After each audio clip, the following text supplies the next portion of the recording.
Well, every year for more than a decade, Austin, Texas has been the center of the technology universe.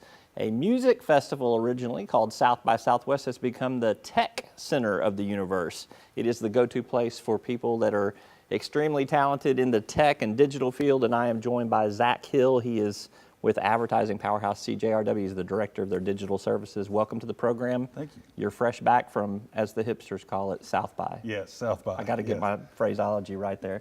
For people who don't know what South by is, have never been to South by before, kind of describe the atmosphere and what happens there in that packed agenda. Yeah, it's a little bit of controlled chaos, honestly. I mean, it is the epicenter of where you're going to see technology get exposed to the world.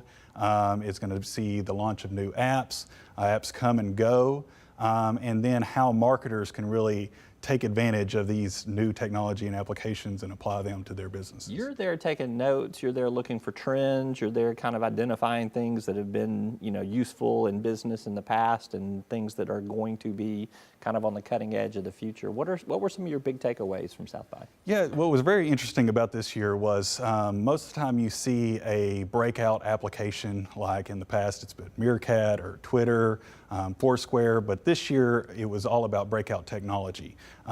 So you saw things like virtual reality really take off and be applied to a number of different industries and insights around that, but then also 3D printing, how companies are taking advantage of those things for personalization, and then more information about big data. It's kind of been a big buzzword for the past few years, but people are just now figuring out how to apply that to their campaigns. Well, let's go big data there, because I think one of the big takeaways I got from the reports you guys were sending back, which we posted on topbusiness.net, big data, you've got all this information out there. If you can sift through it, sort through it properly, you can really personalize the way you reach a consumer. That's the big benefit of big data. Absolutely. So, the mindset behind big data was, you have this mass appeal and you can really kind of spam people, around that information.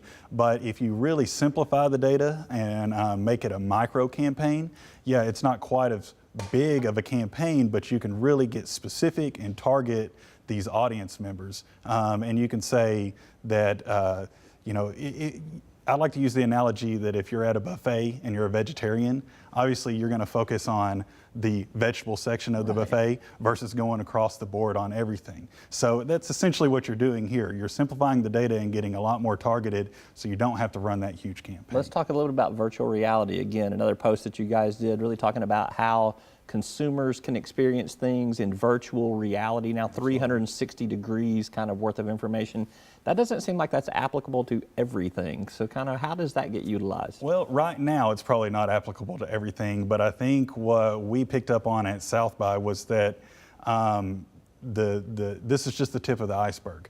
So we have a number of travel tourism clients, and that is a huge opportunity for them to really put people in this virtual scenario as it's the next best thing from being at that location and giving them that experience. But it has huge implications for education, therapeutical instances, things that industries that haven't had a lot of changes and over time could really take advantage of this. And we're doing a lot of that for our tourism clients, these virtual reality instances.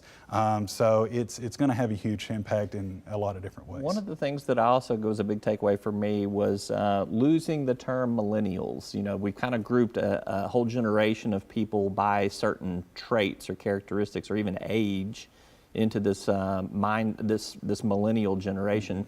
And you guys wrote that it's really more of a mindset. Kind of differentiate that for me. It really is. So there's a lot of disagreement and no one can agree on really what the age range is for a millennial. Some people identify, it's really more of an identification thing and what you value as far as experience goes. So with a millennial, they're going to want to experience a brand. They're going to want to feel like the brand cares about what they feel. Whereas there are certain people out there that that's not what it is about. It's about just taking advantage of the product itself. So a millennial is a little bit more focused on that experience. or that person or that age group is more focused on the experience. That's why you can't really lump them together as the Maybe I'm a millennial. millennial in spirit. How about that? Exactly. Even if I'm not in that age group, because it doesn't have one anymore. All right, he's Zack Hill with CJRW. Thank you so much. No Appreciate the reports that you provided for us, and thanks for being here. Absolutely, thank you. And you can catch those reports on our website at talkbusiness.net. They are on our startup and technology microsite page.